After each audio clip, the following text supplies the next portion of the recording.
Bumulakan po ako. Ang tatay ko ay isang tricycle driver naman at isang tolo. Ang nanay ko naman ay tindera ng kangkong sa palengke. So, nung bata ako, nakita ko yung hirap at sakripisyo ng mga magulang ko, especially yung tatay ko. So, dumadating sa time din na ang tatay ko nasisiraan ng tricycle. So, pag nasiraan mo siya ng tricycle, yung kinita niya sa buong maghapon, kulang pa sa pagpapagawa ng tricycle. Ang nanay ko, dumidilhin siya sa tindahan para mangutang ng noodles at saka ng dilata. Sa awa at tulong naman ng Panginoong Diyos, nahigapang ng mga magulang ko na matapos yung pag-aaral ko kahit high school lang. So after kong makagraduate ng high school, sabi ng magulang ko, anak, tumulong ka muna sa amin sa pagpapaaral sa mga kapatid mo. Magtrabaho ka muna. So naghanap po ako ng trabaho, natanggap naman ako, naging janitor po. So kahit ganun, kahit mahirap yung pagiging janitor, madalas din napapaginitan ako. Sinasabihan ako na bakit hindi mo ayusin yung trabaho mo. Gusto mo yung mukha mo ingod-god ko dyan sa kubeta dahil nga sa sobrang liit ng sweldo at mahirap yung trabaho. So naghanap po ako ulit ng trabaho. Pinunta ko po yung queuein ko sa Las Piñas and ipinasok niya po ako sa 7-Eleven bilang isang crew. Dahil po sa kulang din po yung sinusweldo at wala po kami naiipon. So ginagawa ko po, dumidiskarte na lang ako na yung pa-expired ng pagkain sa 7-Eleven, yung mga frozen food. Yun po yung kinakain ko para lang po makaipon ako, makatipid, makapagpadala sa amin. Pero napansin ko yung kinikita ko sa 7-Eleven is kulang na kulang. So that's why timing naman na yung kababata ko na tambay, lagi akong kinukulit, tawag ng tawag. Meron daw siya sa akin i-share na opportunity na yayaman kami. Kaya so nga lang, hindi ako naniniwala kasi nga, tambay yung kaibigan ko eh. Kaya hindi ako basta naniniwala. And sa sobrang kulit niya, dumating sa time na pinapatayan ko na siya ng cellphone. Hanggang sa pag-out ko sa trabaho, nandoon na siya sa harap ng store namin. Hanggang sa nadala niya na ako sa office, doon ko nakita na sobrang ganda pala talaga nung inaayawan ko at ino-offer niya sa akin. So, nung nakita ko yung aim, sabi ko, eto na yung pwedeng-pwede talagang makatulong para magbago yung buhay ng pamilya ko. Habang ginagawa ko yung Aim Global, merong mga konting challenges na ako pinagdaanan. Number one na ina-expect ko na susuporta sa akin, yung mga magulang ko, tsaka yung girlfriend ko. Sila pa yung number one na tumutol sa akin. So, yung girlfriend ko, dumating sa time na pinapili pa ako kung Aim Global o siya. So, pinili ko Aim Global. Dahil nasa mabago, maitawid talaga tulungan yung kahirapan sa pamilya. Hindi ko pinagsisihan yung desisyon ko na yun. Dahil after a year, eto na yung nangyari sa akin. Nakabili ako ng brand new kotse. Kung hindi ko man yung pinaka-dati kakawin. And after 1 year and 2 months, kumita ako ng 1 million. Na yung dating kinikita ko sa 7-Eleven na lang dito, kinikita ko na lang sa buwan. After 2 years, nabili ko naman yung condominium ko dyan sa Santa Rosa, Laguna. Na dati, nagbe-bed space lang ako na titira ako sa isang ganung lugar. Nakapag-travel kami at first time ko makarating sa Hong Kong. And then after nun, nasundan pa ulit na all expenses paid, pinadala kami ng Aim Global para mag-travel sa South Korea, sa Jeju Island. Isa sa pinakamasarap na nagawa ko ay yung binilan ko ng sasakyan na multi-cab yung mga magulang ko. Marami nang nagkaroon ng resulta sa ilalim ko at marami na din nagkakotse, nagkaroon ng sasakyan. At alam na alam ko, marami pang susunod na magkakaroon ng sasakyan at magiging milyonaryo. Kaya ang masasabi ko, hindi hadlang ang kahirapan para hindi ka mangarap ng malaki para sa pamilya mo. Kaya pag may opportunity, sumubo ka. Ladies and gentlemen, all the way from Laguna, ang Masamal, Mr. Neil Santos!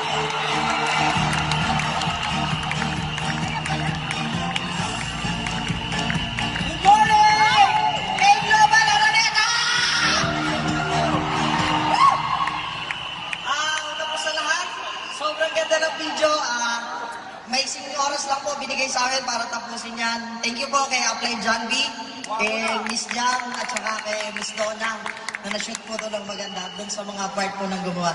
And thank you po sa gusto ko pong pasalamatan yung mga tao kung bakit nandito po ako ngayon. Na naniniwala po ako na wala pong self-made multi-millionaire kundi may mga kasama ka na tumulong sa'yo para maging milyonaryo ka. At ito po, papasalamatan ko sa Apply Yuri. Sila po yung nag-push sa amin para ibuhos lahat ng kung ano man meron kami nakakayahan para gawin to. Kumaga, sa Apply Yuri from Mindanao, hindi po niya kami kagrupo. Binabaan po kami. At si Up Mike Macron, so kung nandiyan dyan po, maraming salamat po kay Up Mike Ebrio, Up Maylin Abdane, Up Carlo, Apply Roy Saldua. Nandyan ba ay siyan? Yan, maraming salamat po. And sa training team, especially sa marketing team, si Pastor John, bumaba na din po sa amin. At si Sir Jason Laino. Yan po yung nagsilbing tatay po namin nung nawala po yung mga uplines namin. Iniwan po kami sa ere. Maraming salamat po kay Sir Jason Laino. And gusto ko po pasalamatan din yung upline namin, si Upline Terence and Coach Ern Trinidad, yung nag-invite po sa akin na tambay. Maraming salamat po. And okay lang po ba? Pakilala po ako.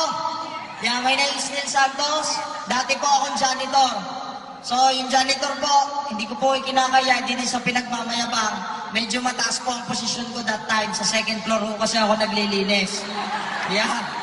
Kaya side, pag hindi ka nakatapos ng pag-aaral, usually, yan lang ang babagsakan mo. Tama po ba? Pero maganda, itinuloy ko yan para sa pamilya ko. Ang maganda po niyan, ang tatay ko po ay tricycle driver. Mukha lang po killer, pero yan ay tricycle driver. Ano?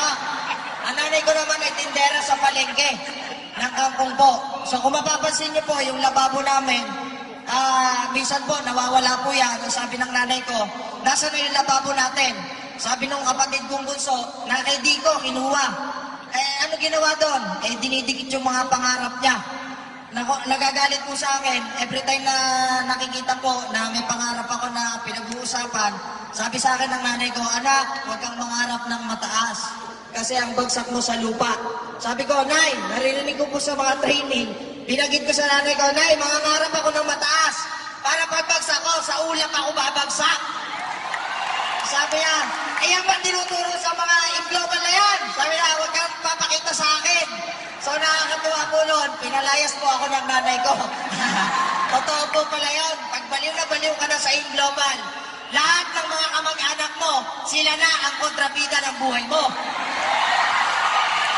So maganda po. Bakit hindi ako tumigil? Bakit alam ko po na merong mangyayari sa akin para sa pamilya ko? Tinuloy ko po yung global. Nung pinalayas po ako, yan na po itsura ko. Wala na akong makain. So yan po sa Santa Rosa. Ang masakit pa po nito, magkakaroon po ng OPP. Tapos yung kakain po dyan, hindi pa po kami. Yung guest pa po. Sabi ko, alam niya, wala tayong makain dito. Tubig lang kami. Na-experience po namin yan. Ayan, nakakatuwa po nito. Ayan, yan po yung mga magulang ko. Sabi ko, gagawin ko to para sa kanila. Gagawin ko to kahit ayaw nila, itutuloy ko pa rin. Bakit po? Mahal na mahal ko po sila. Dahil kung wala sila, malamang wala din po ako sa mundo na to. Nako niyo po? Kaya kung may magulang ka, bigyan mo ng magandang buhay yan. Nako niyo po ba? So maganda po, tinuloy-tuloy ko yung global. Ngayon po, ito na yung mga magulang ko ngayon.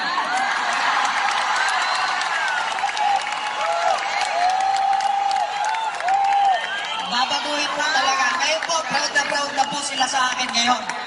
Ang nakakatuwa po nito, ang magulang po pala talaga, sadyang magulang. Pag nag-aabot ka na, sobrang proud na sila sa'yo. Tuloy ko po ha. Ayan po, pinasyal namin sila. Nakabili na din po ako ng sarili kong kotse. Wala man lang makabuhay-buhay yung mga tao dito. Ayan. So hindi ko ma-imagine na yung hindi nakatapos ng pag-aaral at dating janitor, ngayon po nagdadrive na ng sariling kotse. Hindi yung nakakabaliw yung kotse, ang nakakabaliw dyan, kung sino po yung nagmamaneho niyan. Bakit po? Hindi po ako, kumbaga, sabi ko nga po, pinalaki ako mahirap hanggang sa na mukha lang hindi lumaki, ano? Ayan, pinalaki ko kami, simula bata hanggang sa lumaki, mahirap po talaga. Kaya sabi ko, babaguhin ko yung destinasyon ng buhay ko. Tutuldukan ko yung kahirapan sa pamilya ko. And ito po yung bahay namin. Ayan po, kung mapapansin niyo po, sayad po sa ulo ko yung ano. Sa tangkad ko pong ito, hanggang dyan yung bubong. Para nalalait yung tawa niyo, ano? Ayan po, ayan, bahay po namin talaga yan. Pero sa lahat po ng bahay, yan po yung sobrang pinagmamalaki ko. Sa buong barangay ho, nag-iisa lang yan na portable. Pag may bagyo po, nasa kabilang barangay na yung mga bubong po. Ayan, yung bahay namin. Palakpak ka, palakpak! Eh, pagpasok mo dyan, parang may lumalangit dyan. Kaya nahiya kami magpa-imbita ng mga kaklase ko that time.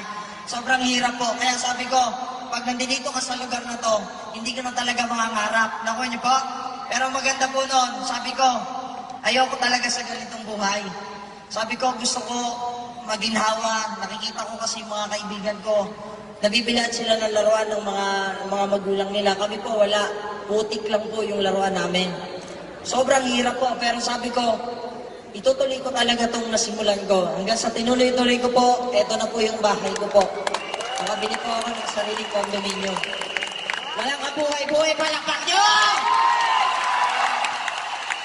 Ayan na po siya. Dito na po ako nakatira. And nakapagpundar na din po ako ng 2 anak at saka 2 asawa. Dito lang. Ayan po. And yan po yung panganay ko, etc. Ayan. Yung bunso ko.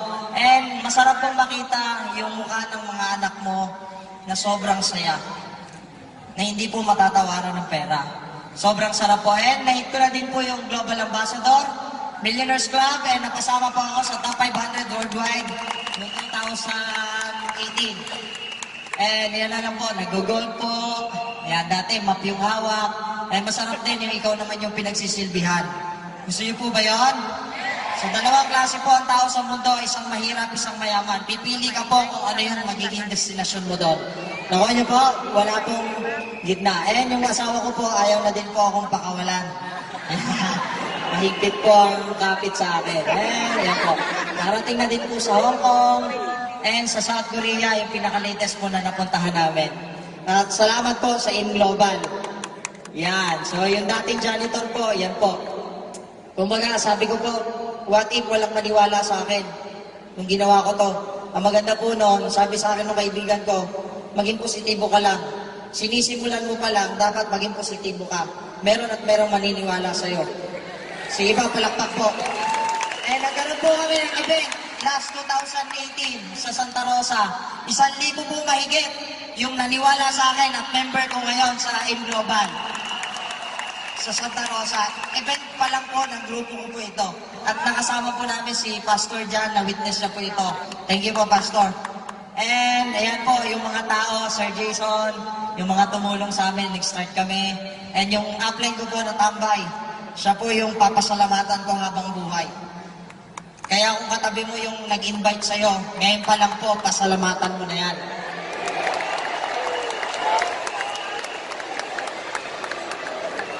And yan po yung kapatid ko, si Mary, tsaka yung wife niya. And ito po yung mga nagkakotse na din.